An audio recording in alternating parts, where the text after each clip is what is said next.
Hello students, तो आइए आज हम बात करते हैं कैपेसिटेंस एंड कैपेसिटर के बारे में। देखो, कैपेसिटर क्या होता है? बेसिकली कैपेसिटर एक डिवाइस का नाम है जो डिवाइस क्या स्टोर करता है? चार्ज और एनर्जी स्टोर करता है। ठीक है, यानी चार्ज को जो स्टोर करता हो उसको हम कैपेसिटर बोलते हैं। जिसमें नॉर्मली क्या होता है, अब जैसे जैसे हम कैपेसिटर में ये डेफिनेशन की बात करते हैं तो दिमाग में आता है कि सर फिर ये काम तो बैटरी भी करता है, फिर बैटरी का इस्तेमाल हम क्यों नहीं करते कैपेसिटर के तौर पे? जैसे कैपेसिटर आपने देखा होगा पंखे वगैरह में, आपने देखा होगा सिलेंड्रिकल एक इतना बड़ा एक डिवाइस लगाया जाता है जिसको हम कैपेसिटर या कंडेंसर करते हैं, जिसकी वजह से जिसको लगाते ही देखना आप उसकी स्पीड बढ़ जाती है। तो कैपेसिटेंस या कैपेसिटर बेसिकली एक डिवाइस है जो नॉर्मली एनर्जी यानी चार्ज को स्टोर करता है अपने अंदर। वो अलग अलग साइज़ का हो सकता है, अलग अलग शेप का हो सकता है।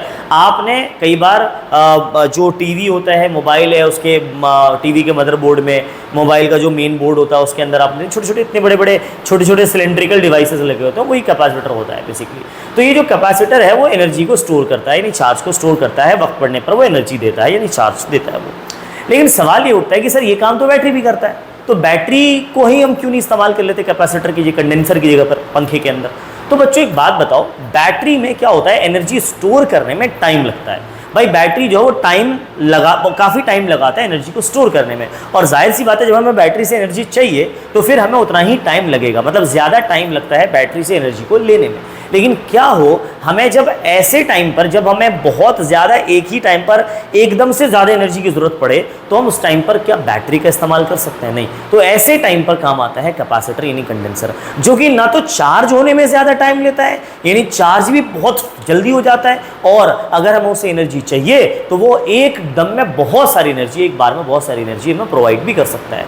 अब जैसे फ़ैन है, फैन को आप जब ऑफ कर देते हो, फैन बंद हो गया। अब जब फैन चलाते हो तो ध्यान रखना, फैन को चलाते रहने में ज़्यादा एनर्जी नहीं चाहिए, फैन को स्टार्ट देने में ज़्यादा एनर्जी चाहिए। अब फैन चूंकि स्टार्ट होने में ज़्यादा एनर्जी चाहिए उसे, तो कौन देगा?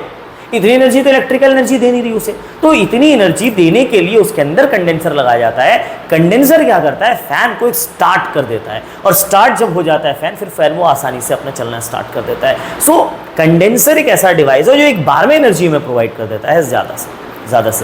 अब हम बात करते हैं सर कैसा दिखता है कंडेंसर कैपेसिटर। आप देख सकते हो इन तरह शेप्स के होते हैं, ये भी आपने कहीं ना कहीं देखा होगा, ये भी देखा होगा, और ये भी आपने देखा होगा, पंखे के अंदर जो लगा है वो भी आपने देखा होगा।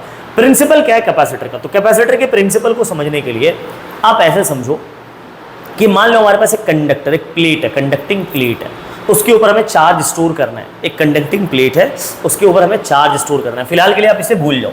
मान लो आप इसे, इस सेकंड प्लेट जो लगा हुआ ना, ये जो सेकंड प्लेट लगा हुआ है बच्चों, आप इसे भूल जाइए। इस सेकंड प्लेट को अभी फिलहाल के लिए थोड़ी देर के लिए भूल जाओ। हमारे पास एक प्लेट है सर, मान लो ये प्लेट है एक। अब इस पर हमने क्या किया, चार्ज स्टोर करना स्टार्ट किया, इस पर हमने चार्ज डालना स्टार्ट किया।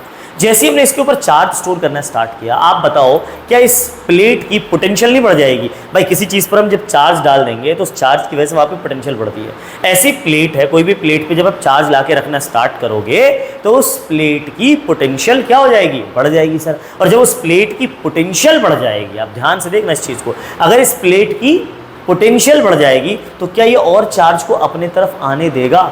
नहीं आने देगा सर। याद रखना कि जब भी किसी प्लेट की पोटेंशियल बढ़ जाती है तो वहाँ पर और चार्ज लाना बड़ा मुश्किल हो जाता है। तो सर अब क्या करें? अब हमें तो इसमें चार्ज ज़्यादा स्टोर करना है, हमें तो इसमें ज़्यादा एनर्जी चाहिए, तो उसके लिए अब हम क्या करते हैं, अब हमें सर एक एक्स्ट्रा प्लेट की ज़रूरत पड़ती है। और उस प्लेट को, जैसे ये एक प्लेट हमने बराबर में और लगा दिया, जैसे ही हमने एक्स्ट्रा प्लेट बराबर में लगाया तो इस पर चूंकि कैसा चार्ज आ गया है बेटा? Positive charge. पहले प्लेट पर हमने सारे पॉजिटिव चार्ज इकट्ठा कर दिए, सारे पॉजिटिव चार्ज इकट्ठा कर दिए। अब जैसे ही मैं दूसरा प्लेट न्यूट्रल वाला लूंगा, इस प्लेट को ये क्या करेगा? पोलराइज कर देगा, यानी इसके सारे, इस प्लेट के सारे नेगेटिव चार्ज अट्रैक्ट होकर इधर आने लगेंगे, यानी इस प्लेट के इस एरिया में सारे नेगेटिव चार्ज आ जाएंगे, क्योंकि ये पॉजिटिव क्या कर रहा होगा? इसको अट्रैक्ट। और इस प्लेट के दूसरे वाले साइड में क्या होगा?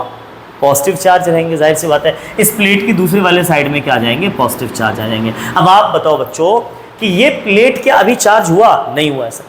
हमारा मुद्दा क्या, ध्यान देना, हम चार्ज ला रहे थे, प्लेट पे चार्ज आ रहा था और इसका क्या बढ़ रहा था? पोटेंशियल बढ़ रहा था। अगर पोटेंशियल कम होता तो और चार्ज स्टोर कर सकते थे, अगर इसकी पोटेंशियल और कम कर दें तो और चार्ज स्टोर किया जा सकता था। पर सर इसकी पोटेंशियल कम कैसे कर सकते हैं? हम तो चार्ज ला के इस पर ज़्यादा से ज़्यादा स्टोर कर दिया हमने, अब इसकी पोटेंशियल कम हो ही नहीं रही है। अब इसकी पोटेंशियल कम कैसे करें? हमने उसके लिए दूसरा प्लेट लगा दिया बराबर में। जैसे ही हमने दूसरा प्लेट लगाया बच्चों, क्या हुआ? प्लेट लगाते, ये प्लेट हो गया पोलराइज, नेगेटिव चार्ज एक तरफ, पॉजिटिव, और इस प्लेट को हमने ग्राउंडिंग कर दी। ग्राउंडिंग जैसे की तो ये ग्राउंडेड का सिंबल होता है, तो ग्राउंडिंग करने से सारे पॉजिटिव चार्ज न्यूट्रलाइज हो गए। ग्राउंड यानी नेगेटिव चार्ज का भंडार, ये सारा नेगेटिव चार्ज क्या किया, इस पॉजिटिव चार्ज को न्यूट्रलाइज कर दिया। और जैसे इस पॉजिटिव चार्ज को न्यूट्रलाइज कर दिया ग्राउंड ने, तो अब बताओ इस प्लेट पर कौन सा चार्ज हुआ? आप बोलोगे सर नेगेटिव चार्ज बचा इस पर। अब आप मुझे बताओ, इस पे नेगेटिव चार्ज तो इसकी पोटेंशियल क्या हो गई, माइनस में, इस पे पॉजिटिव चार्ज इसकी पोटेंशियल क्या हो गई, प्लस में। अब बताओ नेट पोटेंशियल यहां पर कितना? आप बोलोगे सर V माइनस V, अब ये V डैश इसको मान लेते हैं, आप बोलोगे sir V minus V dash. बेटा पहले पोटेंशियल कितना था इसका बताना, V, अब पोटेंशियल कितना है, V माइनस V डैश। तो V में से कुछ माइनस हुआ ना, बताओ, V में से कुछ माइनस किया, जब V में से कुछ माइनस किया तो V घट गई या बढ़ गई, बताओ, V की वैल्यू घटी या बढ़ी? तो सर जाहिर सी बात है V की वैल्यू क्या हो जाएगी, सर घट जाएगी। जब पोटेंशियल घट गया तो इसके पर आपकी मर्जी जितना चार्ज ला के रखो। मेरी बात समझ पा रहे हो?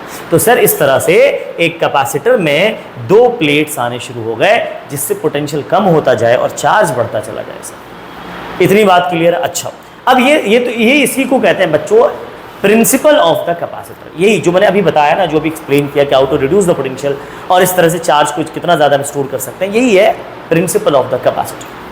क्या इतनी बात क्लियर है? अब बच्चों कैपेसिटर तो क्लियर है क्या होता है, लेकिन सर कैपेसिटेंस क्या होती है? तो बच्चों कैपेसिटेंस एक प्रॉपर्टी है, जैसे रेजिस्टेंस एक प्रॉपर्टी हुआ करती थी, कैपेसिटेंस भी एक प्रॉपर्टी का नाम है। बात समझ आ गई? तो देखते हैं इलेक्ट्रिकल कैपेसिटेंस क्या होता है। द एबिलिटी, ध्यान देना, the ability of a conductor to store electric charge is called electrical capacitance.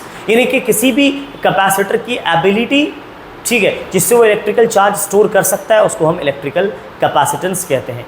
ठीक है, अब सर क्या है कि हमने जो Q है चार्ज, अब आप बताओ मुझे, अभी मैंने जो यहाँ पे प्लेट बनाया था बच्चों, अभी जो मैंने यहाँ पे प्लेट बनाया था उसमें मैं क्या कर रहा था कि सर एक प्लेट है, इस प्लेट पर मैं चार्ज स्टोर कर रहा हूँ, तो उसकी क्या बढ़ रही है, पोटेंशियल बढ़ रही है। चार्ज ला रहा हूँ, पोटेंशियल बढ़ रही है, चार्ज ला रहा हूँ, पोटेंशियल बढ़ रही है। तो आप मुझे बताओ, क्या मैं ये लिख सकता हूँ कि जो चार्ज है वो पोटेंशियल के डायरेक्टली प्रोपोर्शनल है? चार्ज ला रहे हो, पोटेंशियल बढ़ जा रही है, तो charge is directly proportional to potential. अगर यहाँ पे प्रोपोर्शनलिटी साइन हटाया जाए तो ये कॉन्स्टेंट आता है, और वो कॉन्स्टेंट है बच्चों C, Q is equal to CV। अब where C is what, where C is constant called electrical capacitance and C का फॉर्मूला क्या मिलता है सर, Q अपॉन में V। यहाँ से देखो आप, C का फॉर्मूला Q अपॉन में V। और SI यूनिट कैपेसिटेंस की होती है बच्चों फैराड। कैपेसिटेंस की SI यूनिट क्या होती है, फैराड।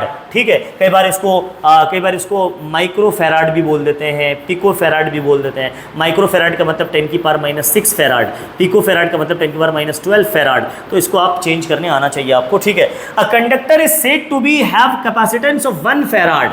एक फैराड कैपेसिटेंस का क्या मतलब है? तो 1 फैराड का मतलब है जब 1 कूलम चार्ज दे दे उस कंडक्टर को तो उसकी पोटेंशियल कितनी बढ़ जाए, 1 वोल्ट। यही होता है 1 फैराड का मतलब बच्चों। क्या होता है, जब किसी कंडक्टर की कैपेसिटेंस 1 फैराड है, इसका मतलब ये है कि उसको अगर 1 कूलम चार्ज दे तो 1 वोल्ट की पोटेंशियल बढ़ जाती है। A conductor is said to be of capacity of 1 farad when a charge of 1 coulomb raised its potential by 1 volt. 1 volt, इसको ऐसे याद रखना है। क्लियर है? तो 1 फैराड की डेफिनेशन भी आपको याद हो गई। अब हम चलते हैं, देखते हैं पैरेलल प्लेट कैपेसिटर का क्या मतलब होता है। पैरेलल प्लेट कैपेसिटर के बारे में without dielectric and with dielectric दोनों देखेंगे हम।